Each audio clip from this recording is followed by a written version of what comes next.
আসসালামু আলাইকুম প্রিয় দর্শক, কল্পনা করুন একটি ছোট্ট হাত বাবা মায়ের আঙ্গুল ধরে, চোখে বিস্ময়ের, মুখে এক টুকরো চুপচাপ হাসি। সে দাঁড়িয়ে আছে কাবা শরীফের সামনে। প্রিয় দর্শক, হ্যাঁ, আমরা বলছি সেই ছোট্ট বাচ্চাদের কথা যারা জীবনের প্রথমবারের মতো পবিত্র মক্কায় গিয়েছিল। প্রিয় দর্শক, ওরা অবাক হয়ে দেখে আকাশ ছুঁই ছুঁই এক ঘর, যেটা কালো কাপড়ে ঢাকা।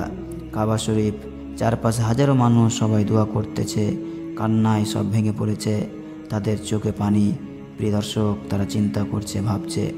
প্রিয় দর্শক, বাচ্চারা বাবা মায়ের হাত ধরে তওয়াব করে, ছোট ছোট পায়ে সাঁই করে, পাহাড়ের মাঝখানে দৌড়ায়। একটা খেলার মতো হলেও ওরা জানে এটা ইবাদত।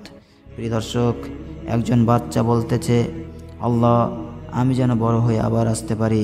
আরেকটি বাচ্চা বলতেছে, তার আম্মুর জন্য দোয়া করতেছে, হে আল্লাহ, আমার আম্মুকে কখনো তুমি কষ্ট দিও না। প্রিয় দর্শক, এই সফরটা শুধু আনন্দের নয়, এটা তাদের শিক্ষা দেয় ভালোবাসা, ধৈর্য আর আত্মিক শান্তির। এই ছোট্ট হৃদয়গুলো যখন মক্কা দেখে, তখন তাদের মধ্যে জন্ম নেই আল্লাহর প্রতি এক অদ্ভুত মায়া। এটি হয়ে ওঠে তাদের জীবনের এক অমূল্য স্মৃতি। প্রিয় দর্শক, মক্কা সফরগুলো শুধু বড়দের জন্য নয়, ছোট মনগুলিও জানে আল্লাহর ঘর মানে শান্তি, ভালোবাসা আর খুশি। প্রিয় দর্শক, ভিডিওটি ভালো লাগলে অবশ্যই লাইক করুন এবং চ্যানেলটি সাবস্ক্রাইব করে যাবেন। ধন্যবাদ। আসসালামু আলাইকুম রহমতুল্লাহ।